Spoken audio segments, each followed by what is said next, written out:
अगले जन्म में इते तो आ गए आप पहले के जन्म के पुण्य से, इते के बाद जाके बागत होने हैं इनकी, देख लियो। यहां तक आके भी ऊपर नहीं उठ पाए, जैसे तई रहे, जैसे सागर में हते ऐसा ही रहे। मनुष्य का तन मिलना कठिन, मिल जाए तो संभालना उससे ज्यादा कठिन, संभल जाए तो सत्संग में आना कठिन, उस सत्संग में आकर सत्संग में बैठना महाकठिन। देखो आप लोग यहां तक आए, ये आपका सौभाग्य है। आप लोग कथा में आए हो, ये आपका सौभाग्य है। कथा में बैठ गए, ये महासौभाग्य है। और कथा में बैठ करके कथा सुन रहे हो, ये परम सौभाग्य है। और जो कथा में भी आके नीचे घूम रहे हैं उनका दुर्भाग्य है।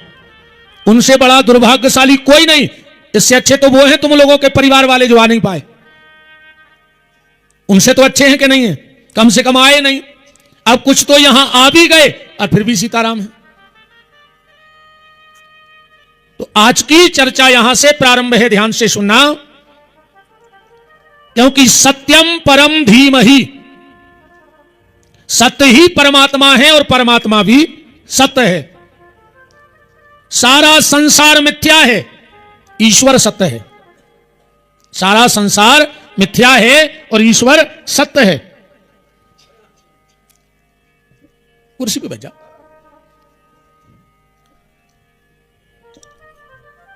जो है और नहीं दिख रहा है उसका नाम है ईश्वर। जो कण कण में व्याप्त है और हमें नहीं दिख रहा है उसका नाम है ईश्वर। और जिसका कोई अस्तित्व नहीं है और दिख रहा है उसका नाम है माया। हम एक दूसरे को दिख रहे हैं पर हमारा कोई अस्तित्व नहीं है। ये माया का शरीर है, ये माया का संसार है। और ईश्वर कण कण में व्याप्त है, ईश्वर कण कण में व्याप्त है पर नहीं दिख रहा है, उसी का नाम तो ईश्वर है। तो आज की चर्चा प्यारे यहां से प्रारंभ है। एक बहुत बड़ा व्यापारी था, उसने एक तोता पाला। बहुत बड़ा व्यापारी था, उसने एक तोता पाला और वो तोते को बहुत प्रेम करता था। तोता बोलता भी था, सेठ से बात भी करता था। सेठ अपने व्यापार व्यवसाय के चक्कर में महीनों महीनों घर से बाहर रहता था। बहुत ध्यान से समझना, व्यापारी महीनों महीनों घर से दूर रहता था। व्यापारी की जो पत्नी थी वो गलत रास्ते पे चली गई। जैसे ही व्यापारी महीना 15 दिन के लिए व्यापार करने जाता तो ये दूसरे पुरुष को अपने घर में बुला लेती और उतने दिन वो पुरुष वहीं रहता। एक बार व्यापारी गया व्यापार करने, 1 महीने बाद लौट कर आया तो तोते से तो बड़ा प्रेम करता ही था। तुरंत तोते का पिंजड़ा उठाया। जब तक सेठानी पानी का गिलास लेके आई, व्यापारी बोला ने ले आई तोते के लिए। सेठ जी से बोली चलो खाना ठंडा हो गया, भोजन करो। सेठ ने भोजन किया, थका था तो सो गया। अब सेठानी ने खूब खिलाया पिलाया तोते को, कि ये ना कहे। दूसरा दिन हुआ, सुबह उठते ही साथ तोता बोला कि एक आदमी आता था। सेठानी ने कहा रुक जाओ, अब आज इसको दिन भर ना कुछ खाने को देंगे ना पानी पीने को देंगे, अब देखते हैं, क्योंकि खिलाया बहुत तो हमारे पक्ष में तो हुआ नहीं, अब उसको दंड देंगे। सेठ सुबह चला गया दुकान को, शाम को आया, पूरे के बैठा ही नहीं। तोता बोला एक आदमी आता था। सेठानी को बड़ी गुस्सा आई कि इसको खिला के भी देखा फिर भी नहीं माना, भूखा प्यासा रखा फिर भी नहीं माना। तो सेठानी ने एक नाटक किया, पिंजरा खोल दिया और हाथ में लेके पिंजरा बोले इसको अब भोजन करा दे, और झूठ मूठ गिरने का नाटक किया। पिंजरा तो खुला ही था, तोता निकला और उड़ गया। सेठानी ने कहा चलो अब ठीक रहा। बात अब समझने की है, जब 10 साल बाद तोता अपने परिवार में गया और तोते मिले, उन्होंने कहा यार भैया कैसे निकल के आए, तुम तो बहुत समय बाद कैद रहे, 10 साल बाद लौटे परिवार में। तोते ने कहा मैं अगर मुक्त हुआ हूं पिंजड़े से तो सिर्फ एक कारण रहा। बोले क्या? बोले मैंने सत्य को नहीं छोड़ा, मैंने सत्य को नहीं छोड़ा। मुझे सेब खिलाया, अनार खिलाए, भूखे रखा, पीटा गया, फिर भी मैंने सत्य को नहीं छोड़ा। कहने का मतलब यह है कि जो तोता इस शरीर रूपी पिंजड़े में कैद है, ये मुक्त कैसे होगा? और मुक्ति का एक ही उपाय है, सत्यम परम धीमहि। कैसी भी स्थिति परिस्थिति आए, पर कभी सत्य को मत छोड़ना। और सत्य क्या है? बोले सत्य ही परमात्मा है। अगर तुम सत्य को नहीं छोड़ोगे तो एक दिन इस शरीर से मुक्त हो जाओगे, जैसे तोता पिंजरे से मुक्त हो गया। बस सत्य की राह पे चलते रहो, सत्य को कभी मत त्यागो, क्योंकि धर्मो रक्षति रक्षता। अगर तुम सत्य की रक्षा करोगे तो सत्य तुम्हारी रक्षा करेगा। अगर तुम सत्य की रक्षा करने का संकल्प ले लो तो गारंटी है ये सत्य तुम्हारी रक्षा करने लगेगा। कल आप चर्चा में सुन रहे थे आत्मदेव और धुंधकारी धुंधली गोकर्ण की कथा।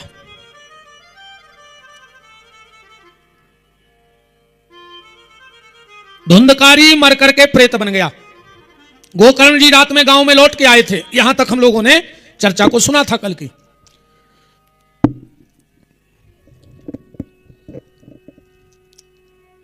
रात में गोकर्ण जी आए, मकान तो पूरा खंडर हो गया था, क्योंकि जिस घर में भगवान का नाम नहीं लिया जाता वो घर खंडर हो जाता है, धीरे धीरे उस घर की ऊर्जा खत्म हो जाती है।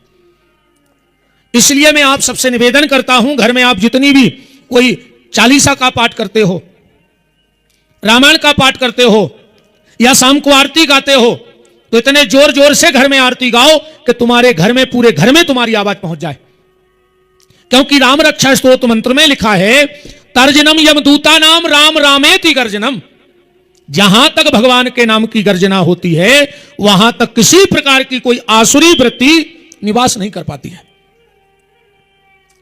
अब धुंधकारी के घर में तो भजन हुआ नहीं, इतना पाप बढ़ गया, इतना पाप कि वो मकान खंडर हो गया।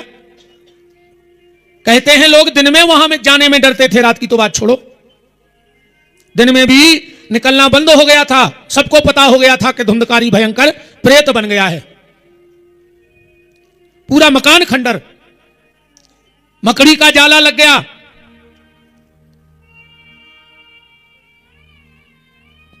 बड़ा सूनापन उस घर में लगने लगा। गोकर्ण जी ने थोड़ी सी जगह साफ सूफ की और वहीं जाके शयन कर गए। पर ये रात में धुंधकारी डराने लगा। पर ईमानदारी बताएं, डर किसको लगता है? डर उसको लगता है जिसने कुछ गलत किया हो जीवन में। जिसने कुछ गलत किया है उसके जीवन में डर रहेगा। मरने से कौन डरता है? मरने से कभी पुण्यात्मा नहीं डरता है, मरने से पापी डरता है। कबीर दास जी ने लिखा है कि मरने से या जग डरे मोरे मन आनंद। मरने से या जग डरे मोरे मन आनंद, और मरने पर ही पाऊंगा मैं तो पूर्णानंद। परमात्मा की तो तभी प्राप्ति होगी। डर उसको लगता है जो दूसरों को डराता है। राक्षसों को सबसे ज्यादा मौत का डर लगा, इसीलिए तो जब भी किसी देवता के सामने गए तो एक ही वरदान मांगा कि हम अमर हो जाएं। मांगा है कि नहीं मांगा? क्योंकि उनको पता है कि मैंने पाप कर्म इतने किए हैं कि मरने के बाद मुझे भयंकर प्रायश्चित भोगना पड़ेगा, भयंकर प्रायश्चित भोगना पड़ेगा। धुंधकारी डरा रहा है पर गोकर्ण जी नहीं डरे। क्यों? क्योंकि उन्होंने किसी को डराया ही नहीं।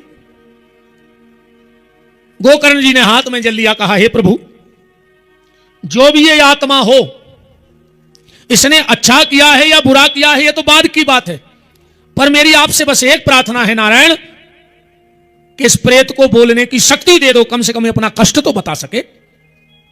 और जैसे ही हाथ में जल लेकर प्रेत आत्मा की तरफ फेंका और कहा कौन हो, रो करके धुंधकारी अपने भाई से कहता है, अहम भ्राता तुदियोस्मि धुंधकारी इति नामता। मैं तुम्हारा बड़ा भाई हूं धुंधकारी।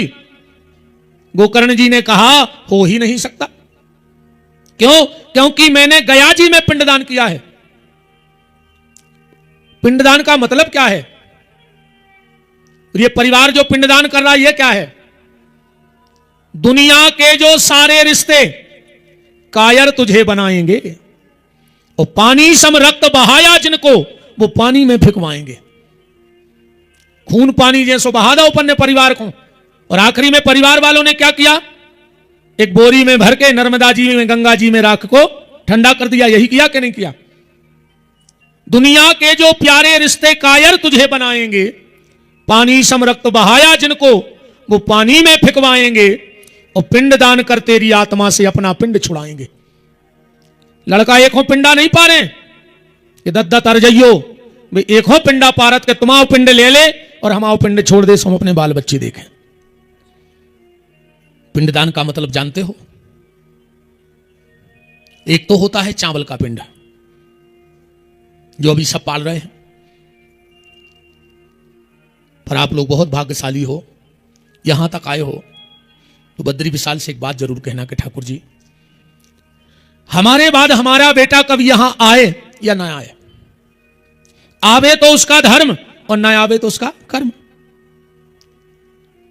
पर हे बद्री विशाल, आपसे हमारी एक प्रार्थना है नारायण, मेरा बेटा मेरा पिंडदान करे चाहे ना करे, पर मैं जीते जी इस शरीर रूपी पिंड आपको दान में देकर के जा रहा हूं, इसे स्वीकार कर लेना। पिंड दो प्रकार के होते हैं, पहला चावल का और दूसरा ये शरीर तो मांस का पिंड है। अब बात आती है कि जब यह शरीर रूपी पिंड हम परमात्मा को दान कर देंगे और जब लौट के घर जाएंगे तो क्या करेंगे? सत्कर्म करना। क्योंकि एक बात आप लोगों ने देखी होगी और यहां कर रहे होंगे आप लोग, मंदिर जाते होंगे तो प्रसाद लेके जाते होंगे, है ना? अब प्रसाद की थैली हम पुजारी को दे देते हैं मंदिर के, तो क्या पुजारी पूरी थैली रख लेता है? तुम्हारी थैली में से थोड़ा सा निकाल कर भगवान को चढ़ा देता है, बाकी तुम्हें वापस कर देता है। यही करता कि नहीं करता? तो यही तो बद्रीनाथ करेंगे। तुमने ये पिंडदान किया, उन्होंने थोड़ा सा स्वीकार कर लिया और तुम्हारे शरीर को वापस दे दिया। अब दूसरी बात सुनना, हम प्रसाद लेके जा रहे हो मंदिर से चढ़ा के और उसमें से थोड़ा सा प्रसाद जमीन में गिर जाए तो हम तुरंत माथे से लगाते उठा के नहीं लगाते? अगर ऐसी जगह गिरा है जहां से उठा के हम पा सकते हैं तो पा लेते हैं, और अगर ऐसी जगह गिर जाए जहां से उठा के पा नहीं सकते तो हम उसको ऐसी जगह रख देते हैं जहां पांव ना पड़े। ऐसे करते कि नहीं करते? तो ये बद्री विशाल को जब हमारा पिंडदान हो जाए और जब यहां से लौट के जाओ तो अब ये भगवान का प्रसाद बन गया है शरीर, क्योंकि भगवान ने स्वीकार कर लिया है। अब घर जाना, जो ईश्वर ने तुम्हें दायित्व सौंपे हैं उनका निर्वाह करना, और उस निर्वाह करते करते अगर थोड़ी सी कभी गलती हो जाए तो तुरंत हाथ जोड़ लेना, भगवान से कहना प्रभु आज थोड़ा सा प्रसाद नीचे गिर गया, तुम्हारी शरीर क्या है, प्रसाद है कि नहीं है? तुरंत कहना प्रभु आज मुझसे गलती हो गई, आपका प्रसाद ये शरीर रूपी थोड़ा सा गलत जगह चला गया, गलत रास्ते पे। तो तुरंत उठना और कोशिश करना कि अब वहां नहीं गिरेंगे। मतलब कहां रखेंगे? जहां पांव ना पड़े, मतलब अब हम गलत जगह पांव नहीं रखेंगे।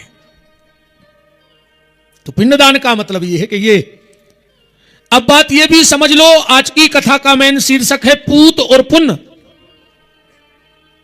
जीते जी कुछ ऐसा करके जाओ कि मरने के बाद तुम्हारी संतान को तुम्हारी आत्म शांति का उपाय न करना पड़े, क्योंकि दूसरे की हुई प्रार्थना तुम्हारे काम आने वाली नहीं है।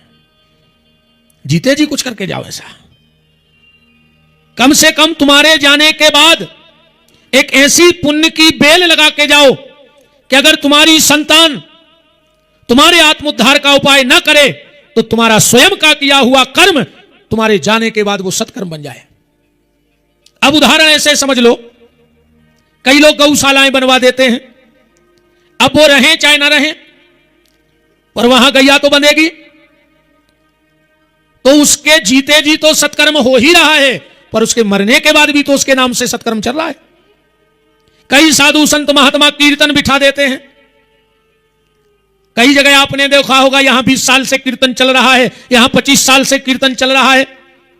हमारे यहां सागर में भूतेश्वर में कितने वर्ष हो गए? 25 वर्ष हो गए। गौरी शंकर सीताराम जय पार्वती शिव सीताराम। 25 साल से यह धुन चल रही है। तो कई महात्मा कीर्तन बिठा देते हैं, अब वो तो नहीं रहते, चले जाते हैं, पर उनके नाम से कीर्तन तो आज भी चल रहा है। तो उनके जाने के बाद भी उनकी पुण्य की बेल चल रही है कि नहीं चल रही, बताओ। कई लोग भागवत का दान कर देते हैं, कई लोग रामायण का दान कर देते हैं, कई लोग को 1000 गीता बांट दें। अब 1000 लोगों को गीता बांट दी किसी ने, चलो 1000 नहीं भी करेंगे तो कोई बात नहीं, 1000 में 100 लोग तो उस गीता को पढ़ते होंगे कि नहीं पढ़ते होंगे। चलो 100 को भी छोड़ दो, एक व्यक्ति तो 1000 में ऐसा लिया होगा गीता को जो अपने घर में उसका पाठ करता होगा। तो वो व्यक्ति तो चला गया, पर उसके नाम से जो गीता पढ़ रहा है उसका फल उसे नहीं मिलता होगा, उसको उसका फल मिलता होगा। जाते जाते कुछ ऐसा कर कई लोग कमरे बनवा देते हैं।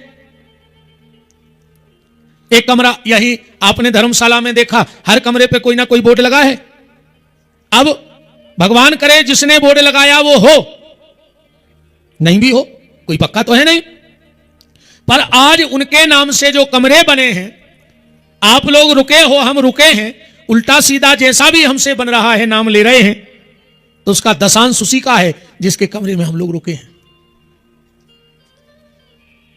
तो पूत के भरोसे मत बैठे रहो,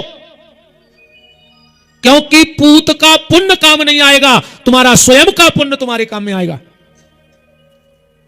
और फिर बहुत कड़वी बात सुनो, जितने भी पूत ये कर रहे हैं वो किस लिए?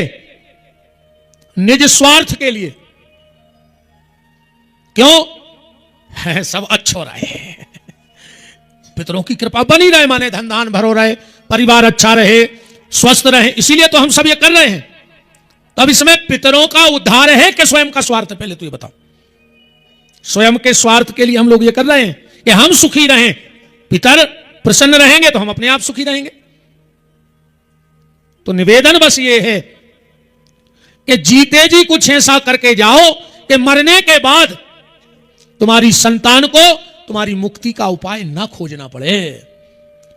स्वयं जीते जी मुक्त हो जाओ, स्वयं जीते जी मुक्त हो जाओ।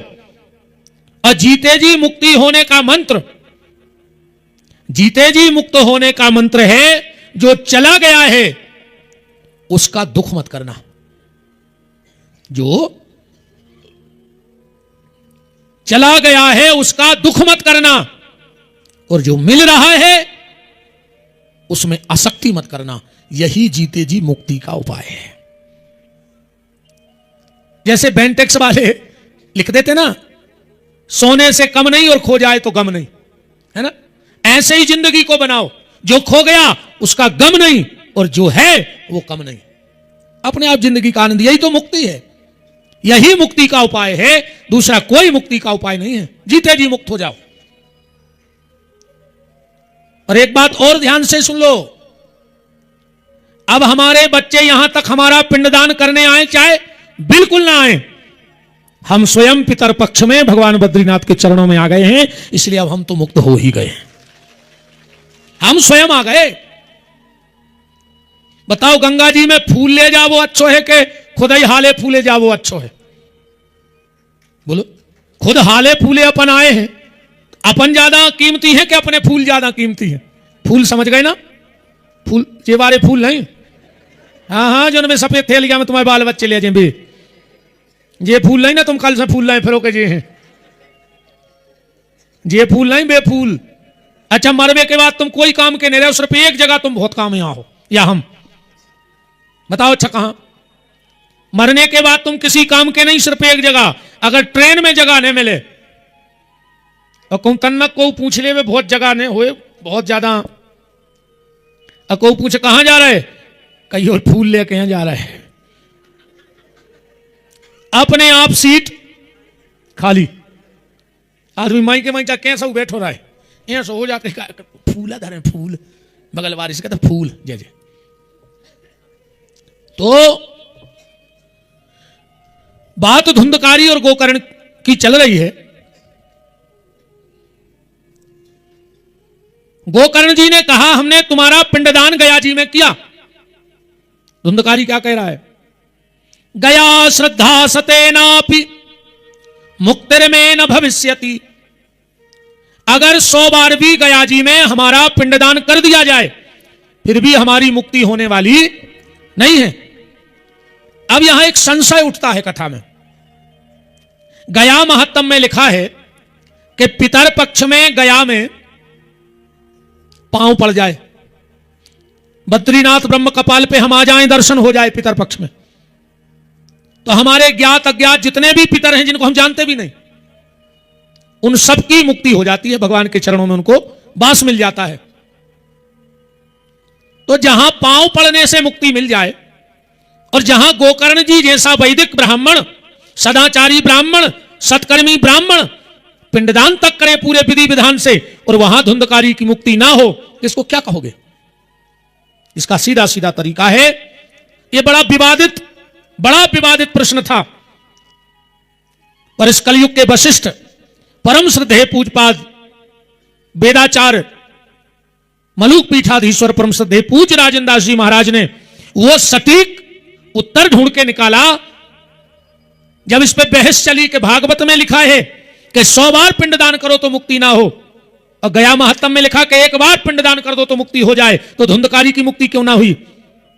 तो पूज्यपाद सदगुरु चरण क्या सुंदर व्याख्या करते हैं। वो कह रहे हैं कि धुंधकारी की मुक्ति इसलिए नहीं हुई, किस लिए? गोकर्ण जी जब गया में पिंडदान करते तो पिंडदान में गोत्र बोला जाता है, गोत्र बोला जाता। अब गोकर्ण जी गोत्र लगाते थे आत्मदेव नाम के ब्राह्मण का, वो धुंधकारी आत्मदेव का बेटा था ही नहीं, वो तो कहीं और से लिया गया था। धुंधली ने चालबाजी करके वो बेटा पड़ोसी से ले लिया, इसलिए वो पिंड धुंधकारी को मिल नहीं रहा था, इसलिए धुंधकारी का उद्धार हो नहीं रहा था। सुबह हुआ, गोकर्ण जी ने भगवान सूर्य को जल दिया। यही सूर्य सहस्रांशो तेजो राशि जगतपते अनुकंपाय मां भक्ताय घ्राणारगम दिवाकरो। देखो, व्यक्ति को नित्य 2 काम जरूर करने चाहिए। भगवान शिव को 1 लोटा जल जरूर चढ़ाए और भगवान सूर्य को नमस्कार जरूर करे। जल चढ़ा के अर्घ्य दे के नमस्कार जरूर करे। और विष्णु पुराण में तो यहां तक लिखा है प्यारे कि हर व्यक्ति को श्राद्ध करनी चाहिए। ध्यान से सुनना बात, हर व्यक्ति को श्राद्ध करनी चाहिए। ब्राह्मण भोजन कराए, अगर ब्राह्मण भोजन ना करा पाए तो थोड़ा सा चारा लेके गैया को जरूर खिलाए। अगर इतना भी ना कर पाए, ध्यान से सुनना, श्राद्ध तो करना ही चाहिए, क्योंकि जो श्राद्ध नहीं करते, बिल्कुल मैं श्लोक के सहित लाया हूं, यहां लिखा है अतर्पिता शरीरा रुधिरम पिबंती। जो अपने पितरों का तर्पण नहीं करते हैं, उनके पितर उस परिवार में होने वाले जो व्यक्ति हैं उनके रक्त का पान करने लगते हैं। अगर आप अपने पितरों को जल नहीं दे रहे हो तो वो तुम्हारे रक्त का पान करेंगे। तो श्राद्ध करनी चाहिए, तर्पण करना चाहिए। तो तर्पण में तो जल कहीं भी सुलभ हो जाए, पर अगर श्राद्ध में पहले तो ब्राह्मण भोजन कराओ, ना करा पाओ तो गैया को चारा खिलाओ, कुत्ते को रोटी खिलाओ, कौवा को खिलाओ। और अगर तुम्हारे पास इतना भी नहीं है कि तुम गाय को चारा खिला सको, ब्राह्मण भोजन करा सको, तो सुबह सुबह उठकर सूर्योदय जब होवे तो दोनों हाथ सूर्य के सामने खड़े होकर के, ऐसे हाथ करके और सिर ऊपर को करके भगवान सूर्य से प्रार्थना करो कि हे भगवान सूर्य, ना तो मेरी इतनी ताकत है कि मैं ब्राह्मण भोजन करा सकूं, गाय को चारा खिला सकूं, कुत्ते को रोटी खिला सकूं, पर मैं आपके सामने आत्मसमर्पण करता हूं और आप मेरे पितरों को गति प्रदान कर देना।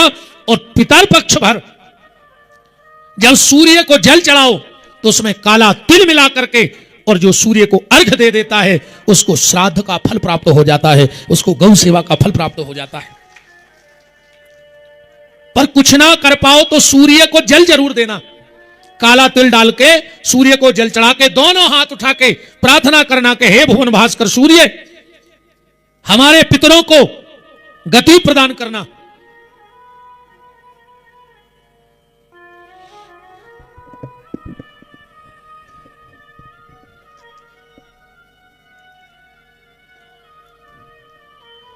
चलो भोजनों न जुड़ हैं सब, बिल्कुल गारंटी कहा पंगत न पूरे इकट्ठे हो जाए। कैसे उनको पता है कि 6-7 बजे तो खा भी मिल लेंगे। हाँ 7 बजे तक फुल हो जाए, भोजन न तो भराई जे है हाल, बिल्कुल गारंटी कहा। हाँ बिल्कुल, तुम तो 7 बजे देख लियो आरती में तो जगह नहीं बचने। कैसे उनको भागवत से कुछ नहीं लेने, ने बेवकूफ आया है। ये तो टाइम साधे हैं कि अपन हो तो 5 बजे कथा में पहुंचने, 5:30 बजे न महाराज जी आरती कराई दे। और आए हैं अब तो देखा चलियो, और जितने यहाँ हैं हम सब की दार रखे हैं। और जाइए या भी ध्यान रखियो। अब आओ, अब वैसे 4 के बाद जे को कथा में आउट है वो तो नहीं चाहिए बैठ चलो फट्टी पे, और कथों में पेल खावे मिल जाए। काय खो जीना चढ़ रहा है, इतनी हिम्मत कर रहा है। श्री सीताराम जी महाराज की जय हो। अगर पितर पक्ष में कुछ ना कर पाओ तो सूर्य को जल, और कोशिश करना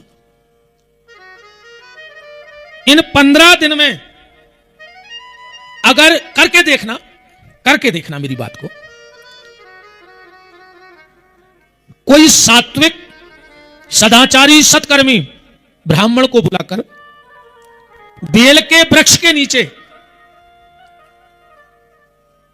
हम तो आपसे निवेदन करते आप लोग भले यहां आ गए हो, अगर अमावस्या को हम लोग तो यहीं रहेंगे, पर परिवार में कुछ लोग तो रह गए होंगे, सब तो आए नहीं होंगे, उनको फोन करके कहना कि पंडित जी ने एक बात कही है, अमावस्या के दिन कोई सदाचारी सत्कर्मी ब्राह्मण को बुलाकर बेल के वृक्ष के नीचे बिठाकर 18वें अध्याय के गीता का पाठ सुन लेना, और उसी बेल के वृक्ष के नीचे उस ब्राह्मण को भोजन करा देना। तुम जिन पितरों को भूल भी गए होगे, जो पितर तुमसे रुष्ट हो गए होंगे, वो खाली बेल के वृक्ष के नीचे 18वें अध्याय के गीता का पाठ, और 1, 3 या 5, 2 ना हो 4 ना हो, 1, 3 या 5 या 7, सम संख्या में ना हो विषम में। मैं ज्यादा तो नहीं, बद्री विशाल के चरणों की कृपा से कह रहा हूं, यहां तो कथा चलेगी, पर आप अपने घर में बोलना कि एक ब्राह्मण को बुलाओ, 18वें अध्याय गीता का पाठ सुन लो। अब यहां क्योंकि बेल का वृक्ष संभव नहीं है, दिख नहीं रहा, मुझे तो बेलपत्र ही नहीं मिला 2 दिन से। भोलेनाथ को हमने तो उनसे चावल चढ़ा दिया, हमने कहा तुम जानो, सब तुम्हारी तो लीला है, हम क्या करें। फिर देखना आपके घर से दुख, दाल रोग और आपसी कलह कैसे खत्म होता है। और अभी नहीं, अब पिछले अगले जो कराई दिन आए उनमें बेल के वृक्ष के नीचे ब्राह्मण को भोजन करा के देखना, और गीता का 18वें अध्याय का पाठ सुन लेना। फिर देखना आप कैसे आपके पितर आप पे कृपा नहीं करते। तो बात चल रही थी, सूर्य को जल चढ़ा रहे हैं गोकर्ण जी। आकाशवाणी हो गई, श्रीमद् भागवतान मुक्तिर सप्ताहम वाचनम कुरु। गोकर्ण, अगर अपने भैया की मुक्ति चाहते हो तो भागवत की कथा सुना दो। तुरंत गांव वालों ने अच्छी तैयारी कर दी। गोकर्ण जी कथा मंच पर विराजे, व्यासपीठ पर, सामने एक 7 गांठ का बांस लगा था, धुंधकारी उसमें आके बैठ गया। अब जा भी ध्यान से सुन लो, अगर तुम लोगों ने सीधे सीधे कथा नहीं सुनी तो फिर तुम्हारे परिवार के तुम्हें बांस में बांध के सुनवा है, सुनने तो पड़े है ना, कथा तो सुननी पड़ेगी। तो जितने ते आ गए हैं वे तो सुन रहे हैं ऐसे, और जो नीचे सो रहे वे बांसाई में बंद हैं, फिर सुने हैं वे प्रेत बन के। हाँ बताओ तो यार, हमारा दिमाग बार बार जैसे सोच रहा हो। कि नीचे बनत नहीं रात में।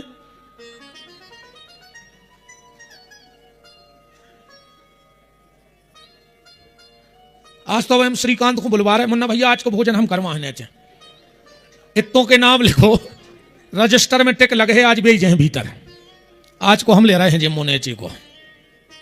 हाँ, 7 दिन में कथा हुई। एवं 7 दिनश्चैव सप्त ग्रंथि विभेदिना,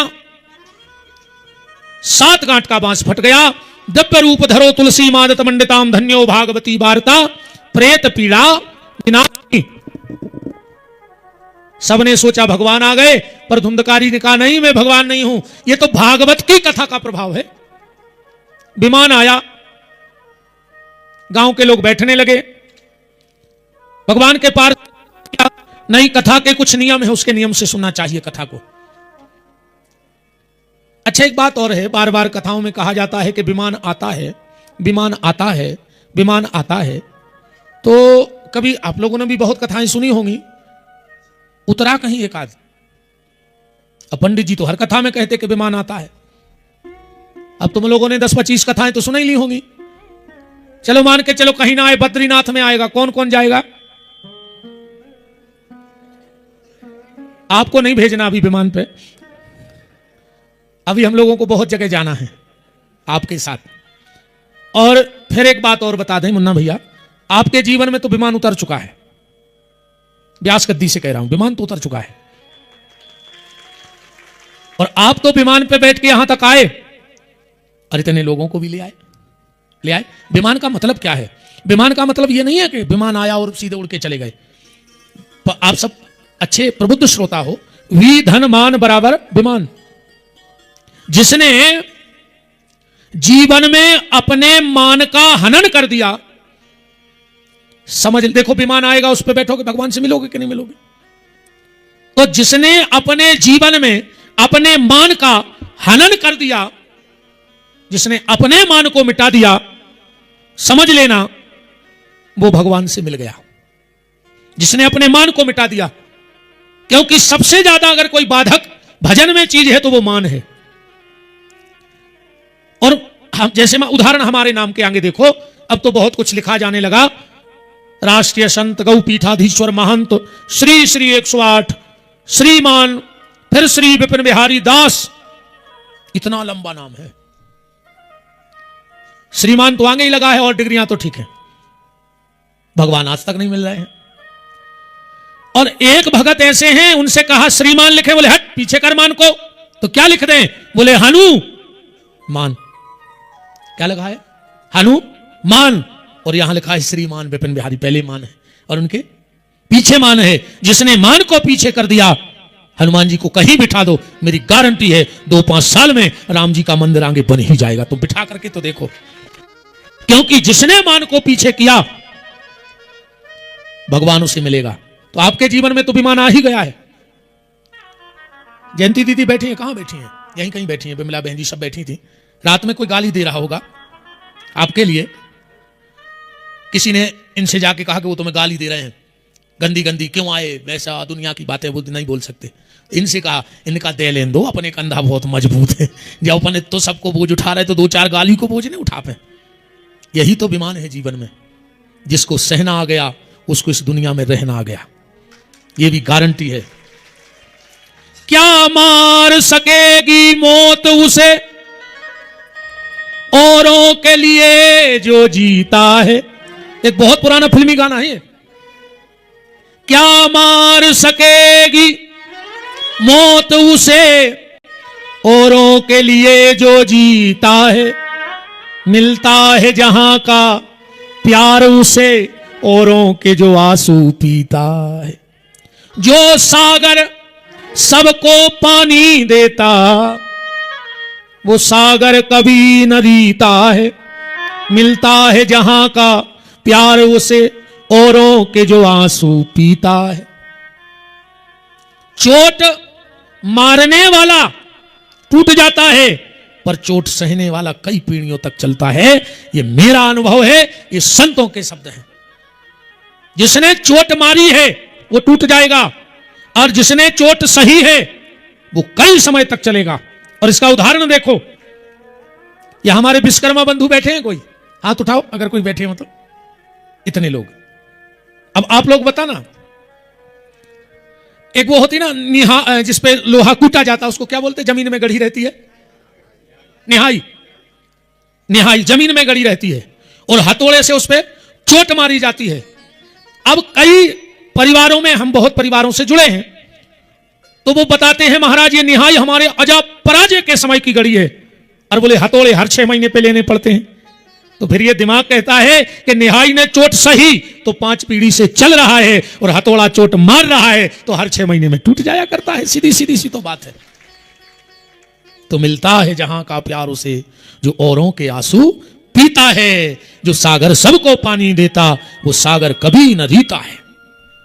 तो विमान का मतलब यही है प्यारे, कि जिसके जीवन में मान खत्म हो जाए, जिसके जीवन में मान खत्म हो जाए, समझ लेना उसके जीवन में विमान आ गया। अब एक बात को और समझो, जब कोई अच्छा काम करोगे तो मान तो मिलेगा, मिलेगा कि नहीं मिलेगा। अब इस बात को भी ध्यान से सुनना, मान मिलना कोई बड़ी बात नहीं है, मान पच जाए बहुत बड़ी बात है। पैसा इकट्ठा करना बहुत बड़ी बात नहीं है, पर उस पैसे का उपयोग अच्छा हो जाए ये बहुत बड़ी बात है। भोजन बना लेना बहुत बड़ी बात नहीं है, पर भोजन बनाने के बाद किसी को खिला देना बहुत बड़ी बात है। अब भोजन तो होटलों में भी बनता है, पर वो ऐसे थोड़ी कि हाथ पकड़ पकड़ के खिलाते कि पाओ पाओ पाओ पाओ, और जितना पाओगे उतना ही चुकाओगे। होता है ऐसा कि नहीं होता। तो सम्मान जीवन में मिले तो फिर एक काम करना, पचाने का तरीका बता रहा हूं। सम्मान जीवन में मिले तो कैसे पचे, सम्मान जीवन में मिले तो ऐसे पचा लेना। आपने देखा होगा नेताजी लोग जब अपने क्षेत्र में जाते हैं तो उनको खूब मालाएं पहनाई जाती हैं, पहनाई जाती कि नहीं पहनाई जाती।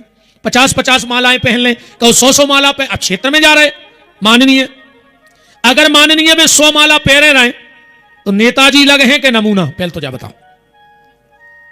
अगर वो 100 माला उनको पहनाई जाए और वो इकट्ठी पहने रहे तो वो नेताजी लगे हैं कि नमूना। और अगर वो 100 माला पहने भी रहे तो दूसरे दिन पट्टो बांधे फिर हैं, काहे बोले नसें खिंच गई। तो नेताजी क्या करते हैं, किसी ने माला पहनाई और उन्हें तुरंत उतार के बगल वाले को दे दी, या बगल वाले ही उतार लेते, उतार लेते कि नहीं। कोई ने पहनाई, संगे 2-4 ने फट से निकाल ली, या वे खुदा ही निकाल के दे दे। माला तो पहनाई जाएगी, ध्यान से सुनना। अच्छा काम किया है तो सम्मान की माला मिलेगी, पर यह सीख लेना कि नेताजी को माला पहनाई गई तो नेताजी ने तुरंत बगल वाले को दे दी, और आपको जब कोई तारीफ करे, सम्मान की माला पहनाए, तो आप तुरंत ऊपर वाले को देते जाना कि प्रभु ये तुम्हारी कृपा से मेरा सम्मान हो रहा है, ये तुम्हारी इच्छा, तुम लो तुम लो। फिर तुम्हें दिक्कत नहीं होगी, फिर तुम्हें दिक्कत होने वाली नहीं है, क्योंकि जो मिला हमने ऊपर वाले को दे दिया, हमने रखा ही नहीं अपने पास कुछ। कोई ज्यादा तारीफ करे, खूब प्रशंसा करे, आराम से कान पकड़ ले, प्रभु तुम्हारी इच्छा। पहले क्या होता था, जैसे जब बच्चे अबे पढ़ा थे, अपन भी पढ़े हैं, पर अपन अपनी पढ़ाई इतना कम जो रही आज की स्टैंडर्ड की है। अपन तो गांवड़े के आदमी, अपन हो तो सिलेट और रबड़ तो मिलत नहीं हती मिटावे। सो जो गांव से जुड़े हुए हमारी भाषा समझ है, त्योरन्यों की बोले धल लेते अपन मिटावे, उसे मिटाते है खबर को खो त्योरैया की लकड़िया रख ली, वो पानी भरो रहते सुबह फेर के मिटाते। पर आजकल तो रबड़ चला थे, शीश से लिखो, कुछ गलत लिखा जाए तुरंत रबड़ से मिटा दो। ऐसा ही जीवन में अगर अपन से कुछ गलत हो जाए तो भगवान ने तुम्हें भी एक रबड़ दी है शरीर में, कान पकड़ के देखो, मैं कहूं हड्डी हड्डी है, देखो है रबड़ या लगी जा। कितना बड़ी गलती हो जाए, मान के चलो तुम आए, तुमको घुमार भी गए हो बिल्कुल बंदूक को घोड़ा चढ़ा के, और अगर तुम जैसे ही उसके दरवाजे पहुंचो और वो 2 ही कान पकड़ के खड़ो हो जाए तो एक बार हाथ ढीले पड़े कि नहीं पड़े, मतलब मिट रहा है, रबड़ से मिट रहा है। सीधी सीधी बात जा है कि रबड़ से मिट रहा है। कोई भी गलती हो जाती थी तो कहते कान पकड़ो, आज के बाद ये गलती नहीं करोगे।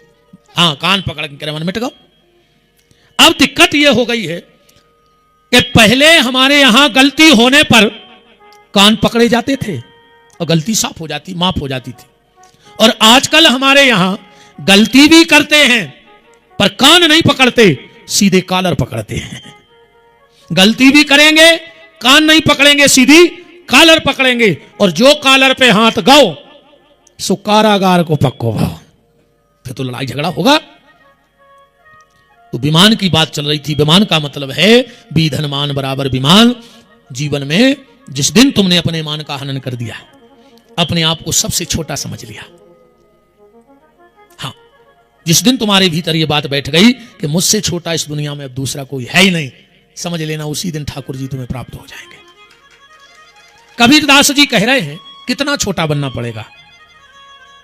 राई के बीसों विषय, राई सब्जी में डालने वाली मसाला, कितना छोटा दाना है। कबीरदास जी कह रहे हो कि 20 टुकड़ा करो और 20 टुकड़ा में से फिर 1 टुकड़ा करो। राई के बीसों विषय ताते कर पुनि 20, और ताते छोटे हो जाइए फिर मिले हैं जगदीश। इतने छोटे बन जाओ भगवान तुम्हें मिल जाएंगे। चैतन्य महाप्रभु जी कह रहे तृणादपि सुनी चेनो, अपने आप को तिनके से भी छोटा मानो। तुम जितने छोटे भगवान उतने जल्दी प्राप्त। बिल्कुल छोटे बनो, अपने आप ठाकुर जी की कृपा हो जाएगी। तो विमान मान का हनन कर दो। धुंधकारी चला गया। गांव के लोगों ने नियम पूछे कथा के। देखो कथा में बहुत नियम है, पर व्यक्ति जैसे जैसे भजन की ऊंचाई पे आता है तो नियम टूट जाता है, और जहां नेम टूटता है वहां प्रेम चालू हो जाता है। कथा का सबसे बड़ा नियम है भगवान के प्रति प्रेम। ठीक, भगवान का नाम जप करना। हमको रात में शायद कौन बता रहा था, हाँ वकील साहब ने कही थी, कौन है, कि महाराज जी कल आपने कह दिया तो आज एक अन्न का दाना व्यर्थ नहीं फेंका। सबने उतना लिया जितना जिसको पाना था, और सब भगत अपनी अपनी थाली धो रहे थे। हमने कहा चलो कम से कम कछु तो फर्क पड़ो। एक दिन में अगर इतो सुधर गओ कि तुम अपनी थाली धोन लगे तो गारंटी कहाई 7 दिन में तुम्हारा मन भी धुल जाए। एक दिन में कुछ तो फर्क पड़ा। आज तुम एक दिन की कथा में अन्न का कण नहीं छोड़ रहे हो तो 7 दिन में ऐसी आदत पड़ जाएगी कि यहां से जाने के बाद कहीं भी सत्संग होगा तो सत्संग का क्षण भी नहीं छोड़ोगे। हाँ, यही तो स्वभाव का परिवर्तन करना है अपन को, यही तो बदलाव करना है। जैसे आए थे अगर वैसे ही लौट गए तो यहां तक आने का क्या मतलब निकला। जैसे आए थे वैसे मत जाना। हाँ, एक बदलाव करना। जब लोग तुम घर से आए थे ना तो तुम्हारे कपड़े साफ थे, प्रेस व्रेस करके धो धा के चकाचक सूटकेस जमा के आए। पर जब यहां से जाओगे तो कपड़े मैले हो जाएंगे। अब यहां तो ना सुखा पाओगे ना धो पाओगे, सब लाए होंगे। घर से जब आए हो तो कपड़े साफ करके लाए हो पर मन मेला था। पर जब यहां से जाओ तो कपड़ा मेला हो जाए और तुम्हारा तन उजरा और मन उजरा हो जाए। तुम्हारा सूटकेस में भली कपड़ा मेला चला जाए पर इस शरीर के सूटकेस में मन उजला होकर के जाना चाहिए। प्यारे, बदलाव होना चाहिए, बदलाव जरूरी है। कथा को आगे हम ले चलें, कुछ सूचना हमारे गर्ग जी आपको देंगे और इसके बाद फिर कथा को आगे ले चलेंगे। तब तक और आए जा रहे हैं भोजन वाले। हम सोच रहे हैं कछू पर जाए कानों में। हाँ, तुम्हारों की तो क्लास पूरी हो चुकी आज की। हाँ, जो अच्छी क्लास के स्टूडेंट थे उनकी हुआ गई पूरी। आप तो जो पहली बार जो खावी चढ़े जी ना भाई, उनके लाने भाई उनको महाभारत की कथा सुने हैं भाई तुरंत। हाँ, अब काश हमें महाभारत ही बोलने तुरंत। बैठा रहो भैया, जे 5:30 5 6 बजे जो आ रहे हैं बैठा रह जाओ, उनको जगह करो। बेचारे सो के आए हैं तो थक गए होंगे। श्रद्धे गर्ग जी। ओम कृष्णाय वासुदेवाय हरे परमात्मने प्रणत क्लेशाय गोविंदाय नमो नमः। हमारे व्यासपीठ पर बैठे हुए बुंदेलखंड के तुलसीदास श्री विपिन बिहारी जी महाराज को प्रणाम। हमारे यहाँ मुन्ना भैया पुरुषोत्तम जो धर्म मूर्ति हैं, उनके परिवार को प्रणाम। उनकी दीर्घायु हो, निरोगी हो। आप लोग देख रहे हैं उस दिन से कि इस उम्र में भी वो अपने यहाँ जो मेहमान आते हैं, अपन उनको बैठ के खाना नहीं खिलाते, अपन आदेश कर देते हैं खाना खिला देना, और वो बैठ के जब तक शुरू से अंत तक हर व्यक्ति जब पूरा खाना खा लेता है तब पूरा देखते रहते हैं। पिता जैसा सम्मान करते हैं। उनके चरणों में बारंबार नमन। हमारे मुख्य यजमान और सभी यजमानों को यथायोग्य प्रणाम। हम यहाँ नर और नारायण, जिन्होंने चौबे जी को बार बार धन्यवाद देंगे कि नर और नारायण दोनों से मिला दिया। नर पर्वत पर जो अपन कथा सुन रहे हैं और नारायण पर्वत पर श्री बद्री विशाल जी हैं। दोनों के बीच में अलग निंदा बह रही हैं। तो नर और नारायण, इनका जन्म जो हुआ है, कल गुरुजी ने बताया था कि नर और नारायण अर्जुन और कृष्ण के रूप में इनका अवतार हुआ है। वो कर्ण के मानने के लिए, इनका अवतार हुआ है। और कर्ण कौन थे? कर्ण वो थे जो दानवीर थे। इतना सोना दान करते थे और करते करते करते करते अंत में स्वर्ग को प्राप्त हो गए। और जहाँ वहाँ पहुँचे तो उनको सोना ही परसा गया है। अपने श्राद्ध के जो 15 दिन चल रहे हैं, ये क्यों बने 15 दिन? जब उनको अन्न नहीं मिला तो देवताओं ने कहा कि आप पृथ्वी लोक पर जाइए और अन्न का दान करिए। तो यहाँ उनने 15 दिन अन्न का दान किया और फिर वापस गए। तभी से अपना पितृपक्ष कहलाता है। दूसरी बात, पितृपक्ष में लोग कहते हैं कि तिथि का यहाँ महत्व नहीं है, क्योंकि मनुष्यों का 15 दिन और पितरों का 1 दिन होता है। कभी भी आप उनके नाम से अपना दान कर सकते हैं, तर्पण कर सकते हैं, श्राद्ध कर सकते हैं। और हम यहाँ बैठे हुए हैं, जो चौबे जी अपन को यहाँ ले आए हैं, उनको फिर बारंबार प्रणाम करते हुए एक बात जरूर कहेंगे कि अपने पितरों के नाम से आपको अच्छा एक अवसर मिला है। हमें क्षमा करेंगे चौबे जी, हम अपनी तरफ से बात रख रहे हैं कि यहाँ जिनको जो बन पड़े पितरों के नाम से, यहाँ अपन दान दे सकते हैं, किसी भी रूप में दे सकते हैं। अपन सहयोग कर सकते हैं, आटा का, दाल का, तेल का, घी का, सब्जी का। और यहाँ तक कि यहाँ बहुत महंगाई है। यहाँ जो आलू अपने यहाँ 10 रुपये किलो मिलती है, यहाँ 50 और 100 रुपये किलो तक पहुँच जाती है। 10 गुना कीमत है। यहाँ सिलेंडर 2100 रुपये का है, 2300 रुपये का है, 2300 रुपये का। तो हम आप लोगों से अपनी तरफ से निवेदन ये करेंगे कि अपन क्यों ना थोड़ा थोड़ा सहयोग करें। ये मतलब उनका कहीं वो तो सेवा कर ही रहे हैं, हम ये चाहते हैं कि अपन सब्जी का 1 दिन की सब्जी का दान कर दें, एक दिन के सिलेंडर का दान कर दें, वो भी तो दान ही है। आटे का दान कर दें, चावल का दान कर दें, दूध का दान कर दें। अपन सब सहयोग करें ना। यहाँ महंगाई इतनी है क्योंकि सब नीचे से आता है। तो हम आप लोगों से ये जरूर प्रार्थना कर रहे हैं कि किसी ना किसी रूप में अपन सहयोग करते चलें, जो भी बने। और हमको ये क्षमा करेंगे क्योंकि हमने इसलिए बोला है कि हम ये देख रहे हैं, हमसे देख रहे हैं कि ऐसी सेवा और इतना और संख्या भी बढ़ गई अपने पास। व्यवस्था अपनी मान लो 400 की थी तो 700 लोग हैं, वो तो करेंगे व्यवस्था, पर अपन क्यों ना सब सहयोग करें।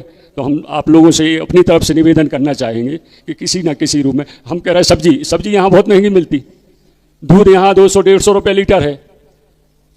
तो किसी ना किसी रूप में अपने पितरों के नाम से यहाँ सहयोग करें। बस इसी शब्दों के साथ आपको प्रणाम है।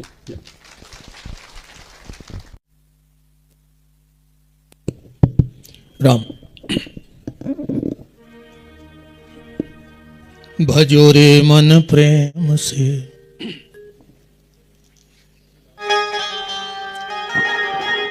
भजो रे मन प्रेम से, राम रघुरैया भजो रे मन प्रेम से, राम रघुरैया भजो रे मन प्रेम से, राम रघुरैया भजो रे मन प्रेम से, राम रघुरैया। राम रघुरैया प्यारे कृष्ण कन्हैया, राम रघुरैया प्यारे कृष्ण कन्हैया, राम रघुरैया प्यारे कृष्ण कन्हैया राम राम रघुरैया प्यारे कृष्ण कन्हैया भजो रे मन प्रेम से राम रघुरैया भजो रे मन प्रेम से राम रघुरैया। दोनों हाथों से मीठी मीठी ताली सेवा करते हुए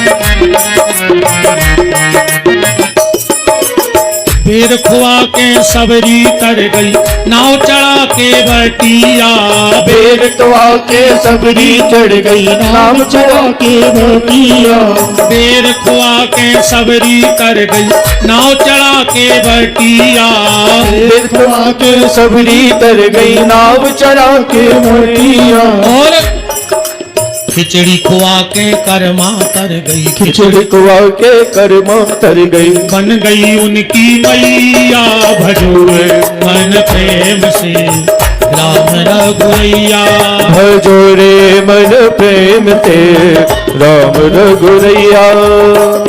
ताली बजाते हुए भगवान के लाने नहीं बजा रहे तो इनके लाने बजाओ जो 4:30 बजे आ रहा है सो के इनको ताली बजाओ ये अच्छो खा के सो के आ गए इन्हीं को बजा दे भजो रे मन प्रेम से राम रघुरैया भजो रे मन प्रेम से राम रघुरैया राम रघुरैया प्यारे दाऊजू के भैया राम रघुरैया प्यारे दाऊजू के भैया राम रघुरैया प्यारे दाऊजू के भैया राम रघुरैया प्यारे दाऊजू के भैया भजो रे मन प्रेम से राम रघुरैया भजो रे मन प्रेम से राम रघुरैया भजो रे मन प्रेम से राम रघुरैया भजो रे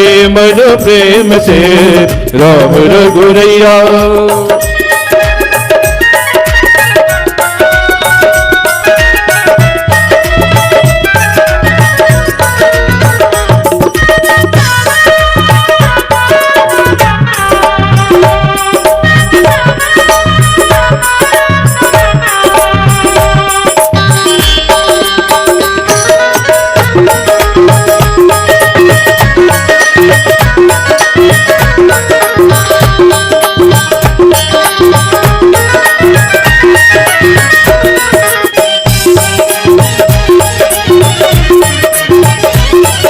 भजो रे मन प्रेम से राम रघु बोलो वृंदावन बिहारी लाल की जय हो। एक फिर ताली और बजा दी 10-15 जने और आ गए सो के बैठो आप और आओ अच्छी आए कम से कम आरती में आ गए आप और हैं बड़ो भाग्यशाली हो आप और हैं कम से कम आरती में ही आ जाइयो शाम को देखो हम तुम्हारे ताली बजवा रहे आज तुम्हारे सो के आ रहे बैठ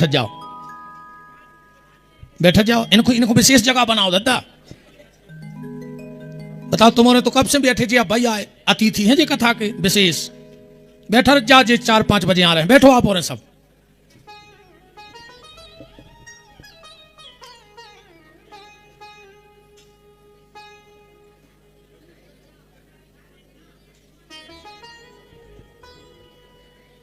हाँ विराजित जाओ बड़ी कृपा करी तुम उन्होंने 5 बजे आ गए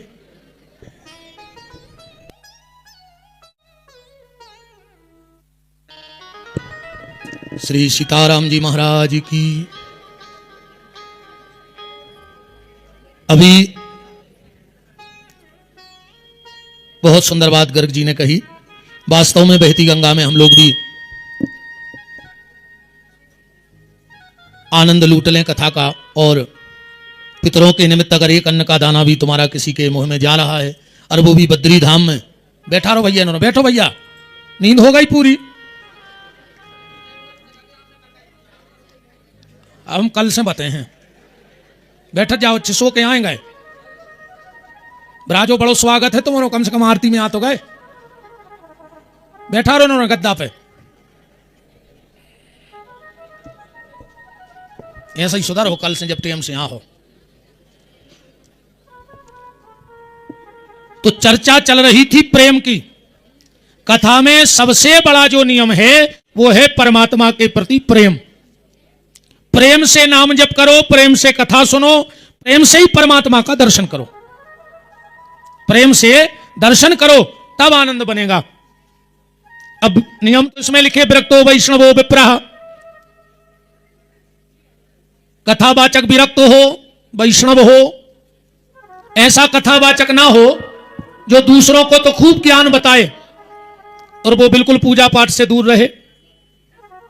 ऐसे वक्ता की वाणी आपको तुरंत तो रिझा सकती है, वाणी तुरंत रिझा सकती है, पर वो वाणी आपके जीवन में प्रभाव और बदलाव नहीं ला सकती है। जिसकी वाणी सुनकर आप रीझ जाओ, ताली बजवा देना कथा नहीं है। वो जीवन में अगर उतर जाए उसकी बात, तो समझना कि ये प्रभावशाली व्यक्ति है, स्वयं भजन करता है, इसलिए उसकी बात हमारे जीवन में उतर गई। और खाली यहीं अच्छी लगे पंडाल तक तो कोई मतलब नहीं है। फिर विरक्त हो, धन का ज्यादा लोभी ना हो, वरना वो घुमा फिरा के कई बात करेगा कि धाम पे आए हो, ये दान करो पंडित जी को तो ये मिलेगा, ये दान करो तो ये मिलेगा। हम तो आपसे सिर्फ एक दान के लिए बार बार कहते हैं और उसका हम आपको बता भी रहे कि क्या मिलेगा। आप समय दान करो, और जब आप समय दान करोगे तो सत्य रूपी परमात्मा तुम्हें जरूर मिलेगा। हमारे लिए धन दान मत करो, हमारे लिए बस समय का दान करो। अपना कीमती समय सत्संग में निकालो, यहां तक आए हो तो यही मेरी सबसे बड़ी दक्षिणा होगी आप लोगों की। और उन्हीं के लिए इस व्यासपीठ से आशीर्वाद है जो अपना समय दान कर रहे हैं और कथा सुन रहे हैं, और जो खाली दान को खा रहा है और राक्षसों का सो रहा है, उनको आशीर्वाद ने कहा से अब तो हम सही बताएं, हम तो अब जे तक नहीं बोलो चाहें कि विश्व का कल्याण हो।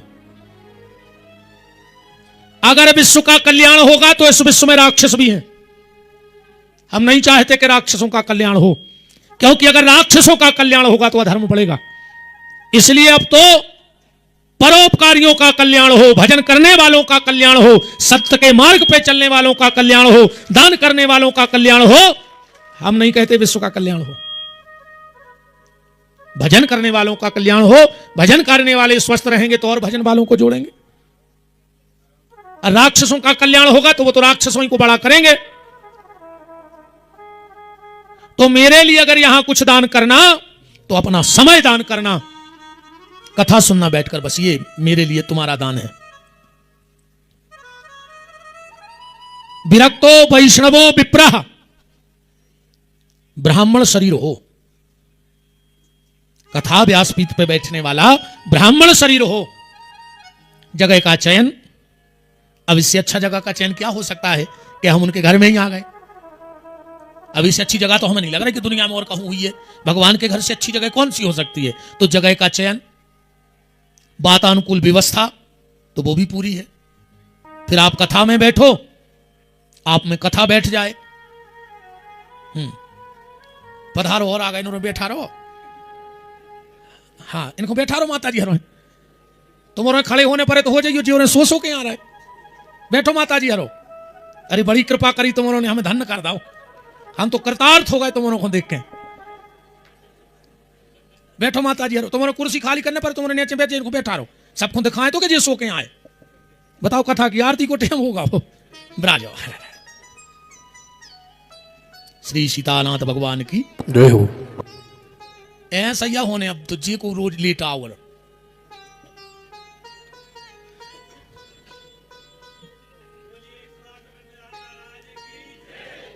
बोलो बद्री विशाल भगवान की जय हो। जय हो बद्री, और कोई ना रहे दरिद्री, जय बद्री, कोई ना रहे दरिद्री। हाँ, ये मुन्ना भैया को दे देना। भैया ये कुछ भंडारे की राशि है, शरद भैया। प्रेम, मेन बात है प्रेम। प्रेम को ऐसे समझ लो, छोटा सा दृष्टांत दें आपको। जब मथुरा में मंत्रिमंडल का गठन हुआ, मथुरा मंत्रिमंडल का जब गठन हुआ तो मुख्यमंत्री तो बनाया गया, माने राजा उग्रसेन को ही। भगवान ने अपने नाना को राजा बनाया, खुद कुर्सी पे नहीं बैठे, और सबको अपने अपने हिसाब से डिपार्ट दिया गया। पर पूरी व्यवस्था रही भगवान के हाथ में। मुख्यमंत्री भले उग्रसेन बन गए वहां, पर व्यवस्था भगवान के हाथ में रही। भगवान ने पूरे मंत्रिमंडल की बैठक ली और कहा कि बताओ भाई, कौन सा कानून चल रहा है, कौन सी योजना चल रही है। हीरा सो चल रहा हो तो श्री राधे,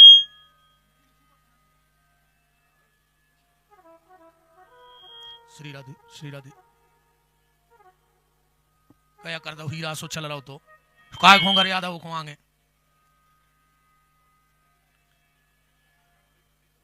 श्री राधे,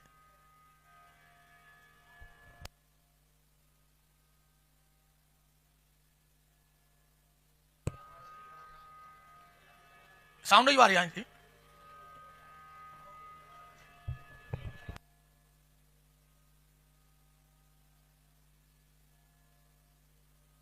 श्री राधे, श्री राधे, राधे,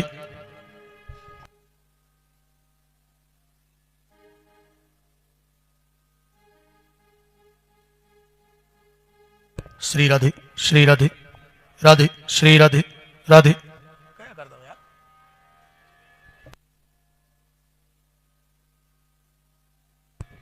श्री राधे, श्री राधे, राधे, श्री राधे, राधे, राम राम, श्री राधे, राधे, श्री राधे, श्री राधे, श्री राधे। बस अब न करो कलाकारी, बच जा रहो।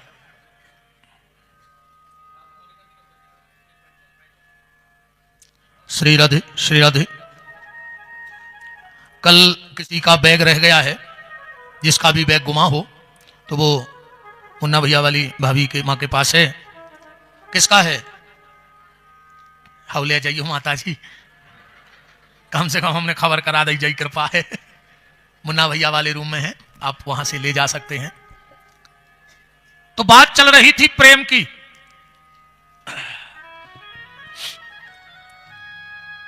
भगवान ने पूरे मंत्रिमंडल को बुलाया और पूछा कि बताओ तुम्हारे पिछले कार्यकाल में कौन कौन योजनाएं चल रही थी।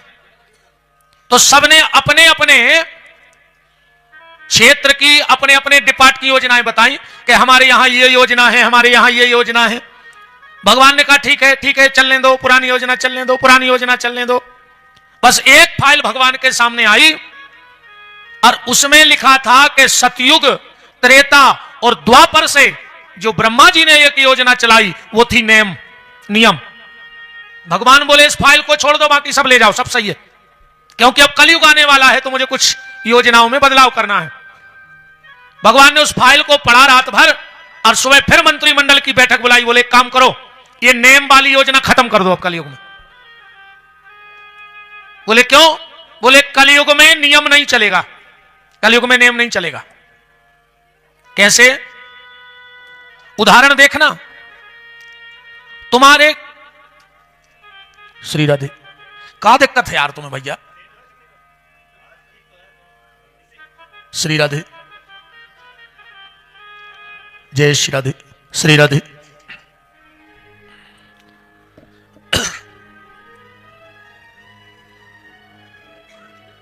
कलयुग में नियम नहीं चलेगा। अब उदाहरण देखना, पूरी आवाज चेंज हो गई यार, का खन्न खन्न से होने लगा पूरा साउंड।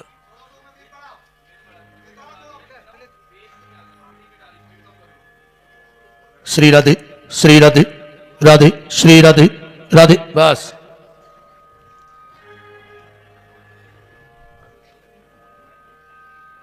मान के चलो कलयुग में नियम कैसे फेल होगा, समझना। तुम्हारे घर में मेहमान आया और तुम पानी का गिलास लेके पहुंच गए, क्योंकि तुम्हारा नियम क्या है? अतिथि देवो भव अतिथि दरवाजे पे आया है तो उसे पानी पिलाना है, ये आपका नियम है। अब जैसे ही आपने उसे गिलास दिया, उसने कहा भैया हम तो नहीं पिएंगे। बोले क्यों? बोले हमारी एकादशी है और वो भी निर्जला। अब अगर वो पानी पीता है तो उसका नियम टूट गया कि नहीं टूट गया? और अगर नहीं पीता तो तुम्हारा नियम टूट गया कि नहीं टूट गया? अब दो में से एक का नियम कलयुग में टूट जाएगा। कैसे चला नियम? भगवान ने कहा नियम नहीं चलेगा, हटाओ, कलयुग में खत्म कर दो नियम को। अब जब पूरी लाइन लिखी थी और उसमें से नियम हटा लिया, अब उतनी जगह तो खाली हो गई। तो सबने कहा सरकार ये खाली जगह अच्छी नहीं लग रही। भगवान ने कहा उसको भर दो। अपन को आता था ना पेपर में खाली स्थान भरे, है ना? ऐसे ही पेपर में आया जीवन के खाली स्थान भरो। भगवान ने कहा तो एक काम करो, नेम को हटा के और नेम की जगह प्रेम लिख दो। खाली स्थान भर गया कि नहीं भर गया? अब देखो प्रेम में कैसे काम बनेगा कलयुग में। और नेम में तो चाय में नहीं पीरा पानी तो दिक्कत और पीरा तो दिक्कत, पर प्रेम में देखो तुम्हारे दरवाजे मेहमान आया, अब कब तुम चाय बनाओगे, कब गैस जलाओगे, कब पानी दूध डालोगे, कब शक्कर पत्ती डालोगे, कब उसमें उफान आएगा। और अगर मेहमान दरवाजे पे आ जाए और अगर चाय का उफान छोड़ दो, अगर तुम्हारी आंख में उफान आ जाए तो बताओ चाय का उफान काम करेगा कि आंख का उफान काम करेगा? आंख के उफान में ज्यादा ताकत है, चाय के उफान में उतनी ताकत नहीं है जितनी चाय के उफान में ताकत है। तो भगवान ने कलयुग में नेम की जगह प्रेम को कर दिया। अब भगवान ने सोचा हमें इसका प्रचार प्रसार कराना है, तो प्रचार प्रसार मंत्री बना दिया उद्धव जी को। अब कहा जाओ सबसे पहली शुरुआत कहां से करो? बोले वृंदावन से। तो उद्धव जी प्रेम का प्रचार करने वृंदावन गए थे। तो और इसीलिए कहा गया राम ही केवल प्रेम प्यारा। कलयुग में सिर्फ प्रेम, प्रेम परिचय को पहचान बना देता है, प्रेम वीराने को गुलिस्तान बना देता है। आप बीती कहता हूं गैरों की नहीं, प्रेम इंसान को भगवान बना देता है। अभी गर्ग जी कह रहे थे नर और नारायण, है ना? तो ये सफर भी नर और नारायण का है, ध्यान से सुनना। नर से नारायण ही तो बनना है हमें, नर तो सब हो, अब नारायण बनने बद्री विशाल आए हो, पर ये किसकी कृपा से बनोगे? नर से नारायण कैसे बनोगे?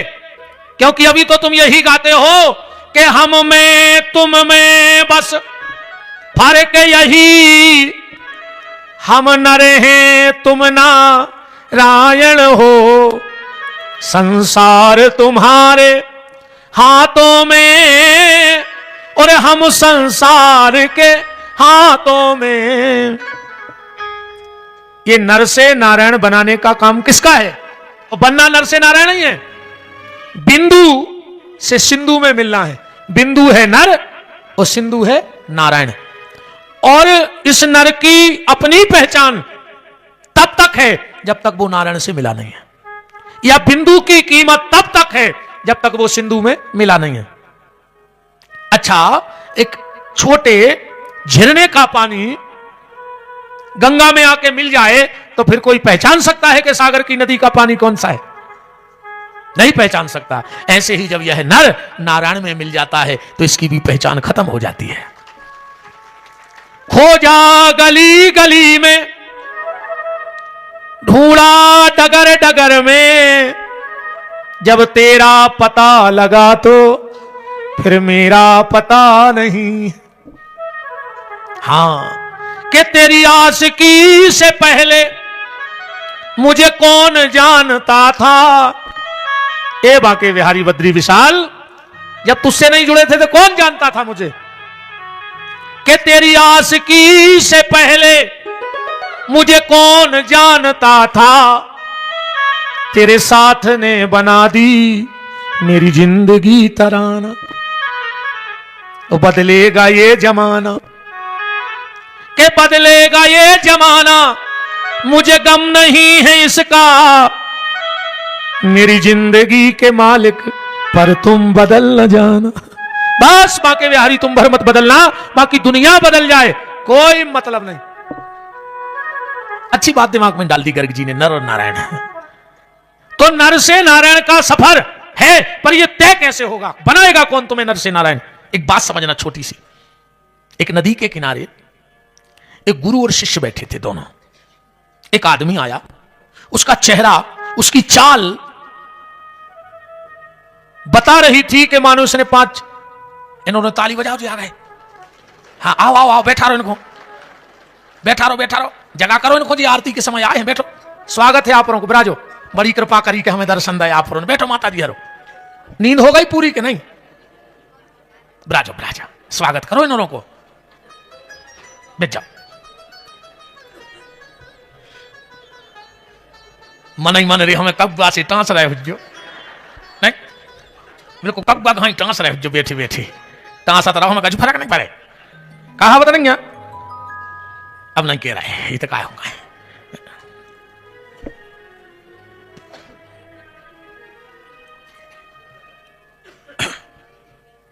नदी के किनारे एक गुरु और शिष्य बैठे थे। उसी समय एक व्यक्ति आया, उसका चेहरा, उसकी चाल और उसके चरण बता रहे थे कि बहुत ज्यादा गरीब है। चाल चलते नहीं बन रहा है, चेहरा मुरझाया हुआ है, और जो चरण है मतलब पांव, वो जूता पहने हैं, जूता कम और उसमें थेगड़ा ज्यादा लगा है, थेकड़िया कई जगह से टूटे थे। उसने घाट पर उतारे जूते और पानी पीने चला गया। बात नर नारायण की समझना। शिष्य ने गुरुजी से कहा, गुरुजी मजा देखने, मजा। गुरुजी बोले कैसो मजा? बोले व्यक्ति को एक जूता उठा के छुपा दे, जब वो लौट के आए, रोहे चिल्लिया है, अपन मजा ले। गुरुजी ने कहा, बेटा जिसने जीवन में मजा लिया है उसको सजा जरूर मिली है, क्योंकि मजा के बाद सजा है। गुरुजी चुपचाप बैठे बैठे बोले, बेटा तुम्हें आनंद लेने? बोले कैसे? बोले पैसा है जेब में? बोले हाँ गुरुजी, एक 10 को डालें? बोले निकालो, हम तुम्हें 10 में वो आनंद दुआएं कि तुम भी याद रखो। यह है गुरुजी 10 का सिक्का। बोले चुपचाप जाओ और उस भिखारी के फटे जूते में रखाओ, फिर देखो तुम आनंद। वो गया, 10 का सिक्का जूते में रखा, आ जाओ बैठ जाओ, उस तरफ देखना नहीं। वो भिखारी पानी पी के आया और जैसे ही पांव जूते में डालने लगा तो नजर पड़ गई 10 के सिक्के पर।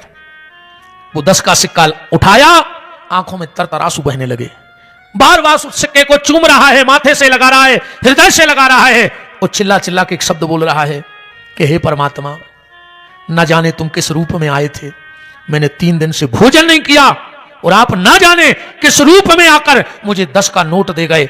उसका वहां रोना, और शिष्य ने गुरु के चरण पकड़े, और उससे ज्यादा शिष्य रोने लगा। गुरु ने कहा क्यों रो रहे हो? बोले गुरुदेव मैं तो साधारण नर था, पर आज आपकी कृपा से वो मुझे नारायण बता रहा है, आपने मुझे नर से नारायण बना दिया।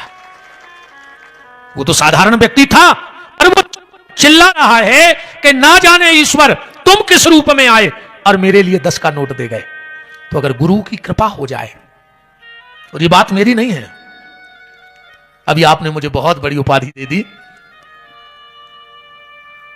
बद्री विशाल बचाए, जिस नाम की उपाधि से आपने मुझे इस मंच से उद्बोधन किया, उस नाम की उपाधि तो ठीक, अभी वो नाम लेने के लायक भी ये शरीर ठीक से बना नहीं है। तुलसीदास जी की उपाधि, आपके भाव को प्रणाम है, पर मुझे औकात पता है कि तुलसीदास जी का नाम मुंह से निकल जाए, ये भी कई जन्मों के पुण्यों का प्रभाव है।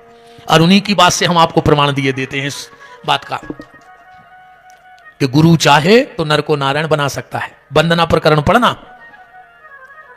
के बंदहु गुरु पद कंज, लिखा है कि नहीं लिखा? बंदहु गुरु पद कंज तो कृपा सिंधु नर रूप हरि। अगर गुरु के चरणों की कृपा हो जाए तो यही नर हरि का रूप लेकर बद्री विशाल के चरणों में बैठ जाता है, जैसे आप लोग बैठ गए हो। एक बार अपने अपने गुरु को, जिसने जिस गुरु से दीक्षा ली हो, नेत्र बंद करके उनको धन्यवाद दो कि गुरुदेव आज तुम्हारी कृपा से मैं तो सागर में नर था, पर बद्री विशाल में आकर के नारायण के दर्शन हो गए। ये सबके अपने अपने गुरुदेव की कृपा है। एक बार अपने गुरु को भी याद कर लो बद्री विशाल में, क्योंकि अगर गुरु की कृपा ना होती तो तुम नर से नारायण तक का सफर कभी तय कर ही नहीं सकते थे। बात प्रेम की चल रही। आखिरी नियम कथा को जो ये है कि बस भैया प्रेम हो जाए। प्रेम में और प्यार में अंतर है। प्यार कोने आए जन ये रोडों पे गात फरत हैं, जब प्यार किया तो डरना क्या। मर जाओ, जमानत नहीं हो, ध्यान रखियो। हाँ, जन ये रोडों पे फरत हैं, जब प्यार किया तो डरना क्या, मर जाओ, है ना। प्यार और प्रेम ध्यान से सुनना। प्यार में कटार चलती है और खून की धार बहती है, उसका क्या नाम है, प्यार। जब तक प्यार चलो सो चलो, नहीं चलो निकाली कटार घोंपी, फिर वो नाम है प्यार।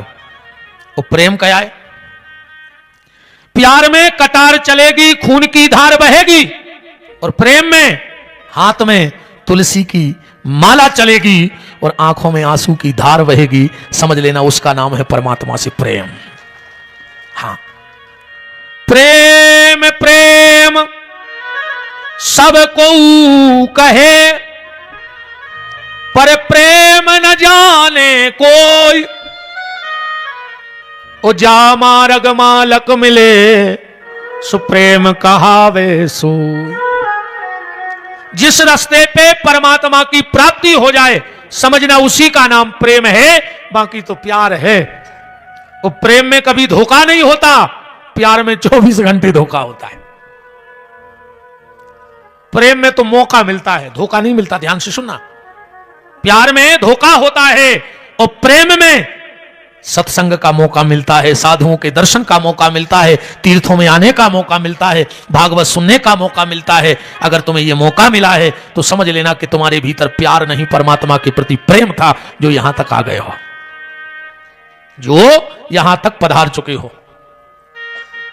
तो आखिरी नियम तो बहुत है में, प्याज लहसुन ने खाओ चाहिए। आओ, अब लहसुन की उत्पत्ति ऐसी बताऊ थे कि राहु ने अमृत पियो, ठीक, भगवान ने गर्दन काट दी, कथा तो तुम्हारे जाना थी, पर अमृत चलोगा तो भीतर भली गर्दन कट गई। अब जब गर्दन कटी हुई है तो रक्त तो लहू तो निकलो, लहू न निकलो जे। अब अमृत में लहू सन गाओ, अमृत में लहू सन गाओ, लहू में अमृत सना सो लहसन बन गाओ। लहू में सना है अमृत, इसलिए उसका नाम लहसन है। अब एक बात और देखना, एक वैज्ञानिक देखना, लहसन को अमृत माना जाता है। लहसन को अमृत की तुलना में है, आयुर्वेद में लहसन को अमृत बताया गया है। ऐसी कोई दवाई नहीं है जिसमें लहसन ने हुए। बस भजन पूजन में, अनुष्ठान में त्याग कर दो चाहिए, क्योंकि उसमें तामस बढ़त है। पर लहसन आयुर्वेद के हिसाब से अमृत है, इस बात को आपको मानना पड़ेगा। कई लोग नित्य पोथी खाते हैं,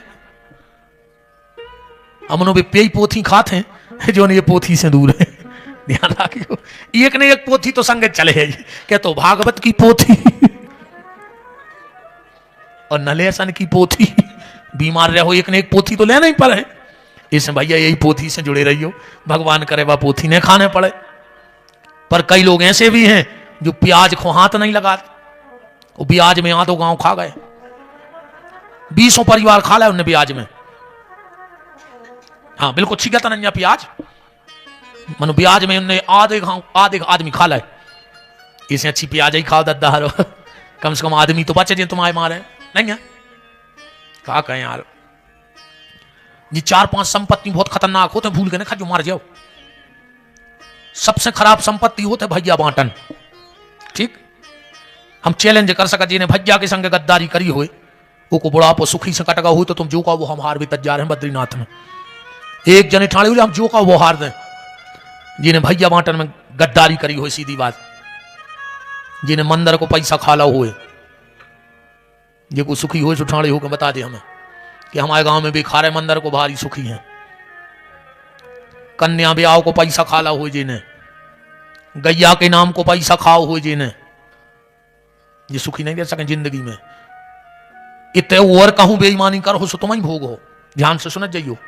अगर तुमने कहीं और बेईमानी की, धोखेबाजी की, तो उसका प्रायश्चित तुम्हें भोगना पड़ेगा, पर इन 4 जगह की संपत्ति का प्रायश्चित तुम्हारी 7 पीढ़ी को भोगने पर, चाहे गंगा में डरीरी में 7 पीढ़ी नो भोगत है। मंदिर को खावे बारो, गैया के नाव को खावे बारो, भैया बांटन को खावे बारो, वो कन्या ब्याह को खावे बारो। ध्यान रखियो, बहुत कठिन संपत्ति है जी, ऐसी नहीं पचे। ब्याज को पैसा लखवा गलत है आखिरी में, बिल्कुल गारंटी जानी ऐसी गत हो जाए आखिरी में। यहाँ से पानी धरो उठ के ना पी पियाओ, यहाँ से आप कहूँ घर को ने देख लो तो दे देना, हमारे जो प्यास हो। ध्यान रखियो, हम कोशिश खूब कर रहे हैं कल से कि हमें नहीं बोलने पर खराबी। हम इतनी अच्छी कथा करा नहीं है जितनी हम सुना रहे 2 दिन से। कल को हमसे कह रहे हो तो गुरुजी आज तो आनंद आ गया कथा में, हमने कही बद्रीनाथ में आ रही सो आ गया। कहूँ बाहर बैठे होते तो तुम दूसरा बैठते ही ना। अभी तो हम बहुत अपने आप को कंट्रोल करें हैं कि कोई खराब न बोले। चलो ठीक है जी, नहीं हम बताए प्रेम की कथा में चल गए ना, हम खबर नहीं रहे, हम कछु कह दे हैं, स्वभाव में आ गए ना। गोकर्ण जी समस्त गांव के लोगों को लेकर भगवान के परम धाम पधारे हैं।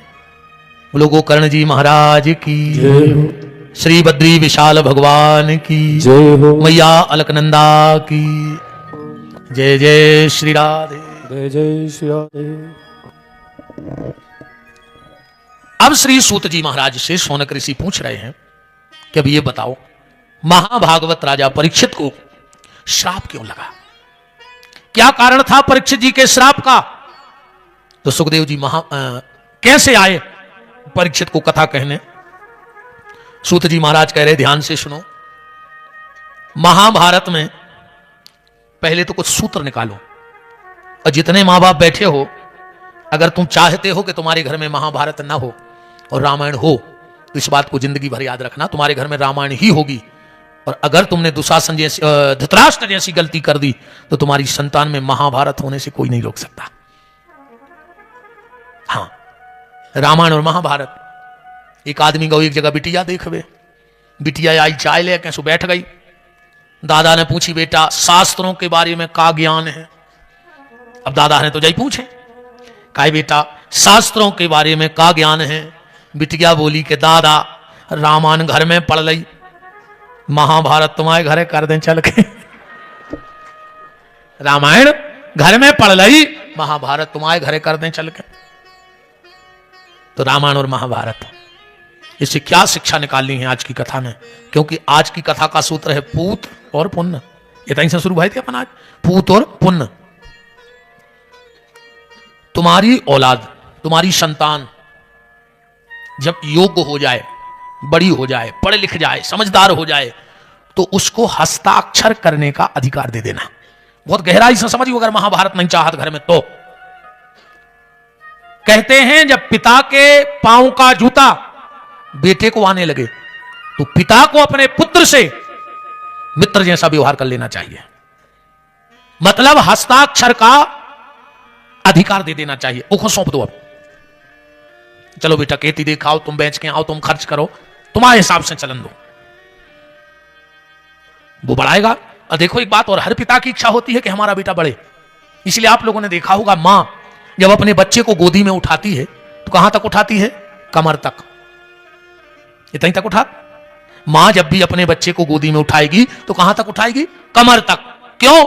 मां कहती है जितना मैं देख पा रही हूं उतना मैं तुझे दिखा दूंगी, वहां तक का। पर जब पिता अपनी औलाद को गोदी में उठाता है तो कैसे, बाप को अक्सर देखो जब ज्यादा ही लाड़ पे आ जाए है मोड़ा के, तो उठा के कंधा पे बैठा ले। बैठा रहे थे कि नहीं बैठा रहे थे, वो कभी ऐसा नहीं ले जैसी माता जी हरे बच्चा लेते हैं सो बाप ले है ही नहीं। वो तो जब अधिक लाड़ करे तो बच्चा को उठा कहां रखे, कंधा पे। मतलब ये है, मां कहती है जहां तक मैं देख पा रही हूं वहां तक दिखाऊंगी, और बाप की सोच होती है बेटा जहां तक मैं नहीं देख पाया उससे आगे का मैं तुझे दिखा दूंगा, जहां तक मैं नहीं पहुंच पाया उससे आगे मैं तुझे पहुंचा दूंगा। हर पिता की इच्छा हर बाप की इच्छा होती है कि जो मैं नहीं कर पाया वो मेरा बेटा करे। होती है कि नहीं होती? अगर बाप जीवन भर पुलिस में रहा है तो उसकी इच्छा होती है कि अपने बेटे को टीआई थानेदार बना दो। जिस दिन बेटा टीआई थानेदार जो भी पोस्ट होती हो वर्दी लगा के आता है और बाप हवलदार है, और जब बाप अपने बेटे को साहब कह के सल्यूट मारता है, उस बाप से उस वक्त पूछना, उसको ऐसा लगता है कि मैं दुनिया का सबसे बड़ा भागपुरुषी हूं, मैंने दुनिया को सलूट लगाया, पर आज मेरा बेटा मेरे सामने साहब बन के खड़ा है। उससे बड़ा गौरवान्वित का दिन बाप के जीवन में दूसरा कोई होता नहीं। अगर बाप ने एक कमरे में दुकान कर रखी है तो उसकी इच्छा होती है बेटे को बीच बाजार में दुकान खुलवाएंगे, क्योंकि बाप जहां तक नहीं पहुंच पाता वहां तक वो अपनी संतान को पहुंचाता है।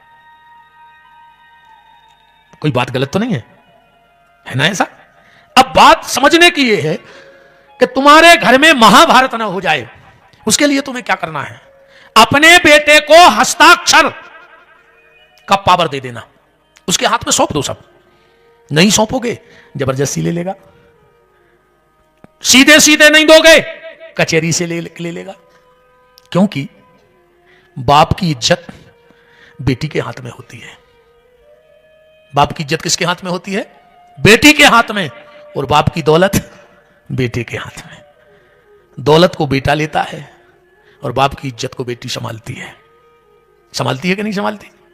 बाप की इज्जत बेटी के हाथ में है और बाप की दौलत बेटे के हाथ में है। अगर तुमने नहीं दिया तो जबरदस्ती ले लेगा।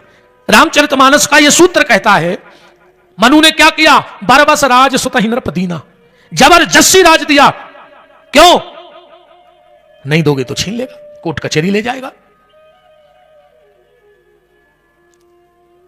हस्ताक्षर का अधिकार वो छीने उसके पहले दे दो। पर यहां एक मार्क लगता है। अब इसके आगे की बात सुनो।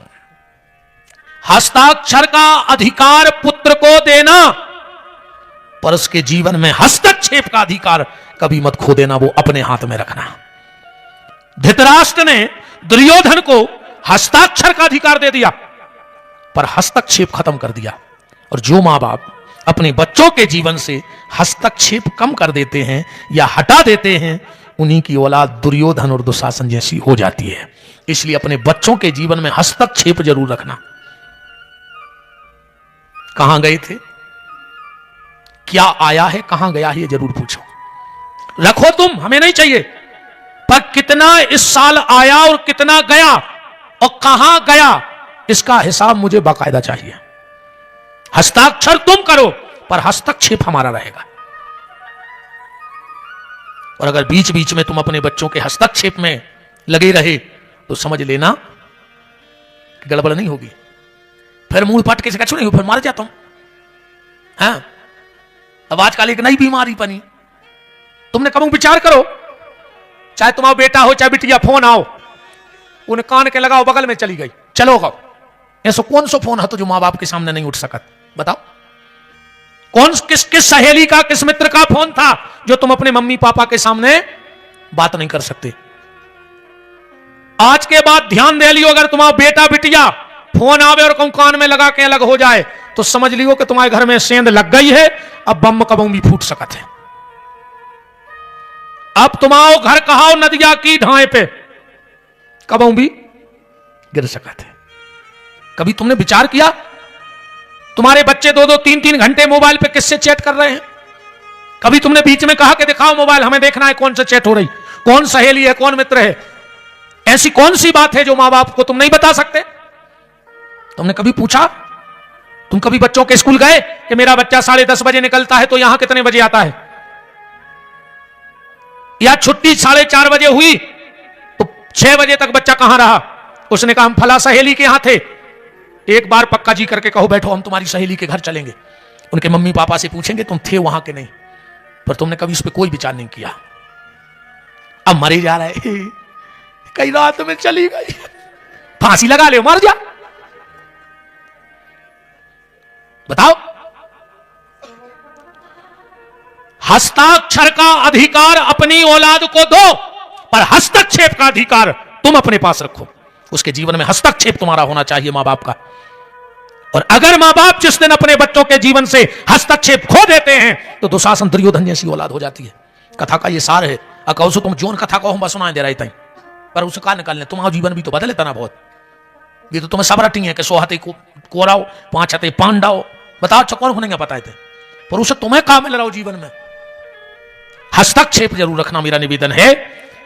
महाभारत से कुछ विशेष चीजों पर जीवन में उतार लेना। किन किन गलतियों से महाभारत हो गया, कोशिश करना वो गलतियां तुम्हारे जीवन में ना हो। सबसे पहली सीख, पांडु की तरह काम इच्छा के लिए पागल मत बनना। पहला सूत्र, पांडु की तरह काम इच्छा में पागल मत बनना, वरना अपने प्राण खो दोगे। और पांडु ने अपने प्राण खोदाए, खोए के नहीं खोए, कथा आप सबको पता है, तुम तो सूत्र निकाल चलो कथा के। युधिष्ठिर की तरह जुआ मत खेलना। जब धर्मराज की बुद्धि जुआ के फल पे जाके इतनी गिर गई कि उसने अपनी पत्नी को दांव पे खेल दिया, तो जब धर्मराज की बुद्धि उस जगह जाके इतनी खराब हो सकती है, तो हमारी और आपकी क्या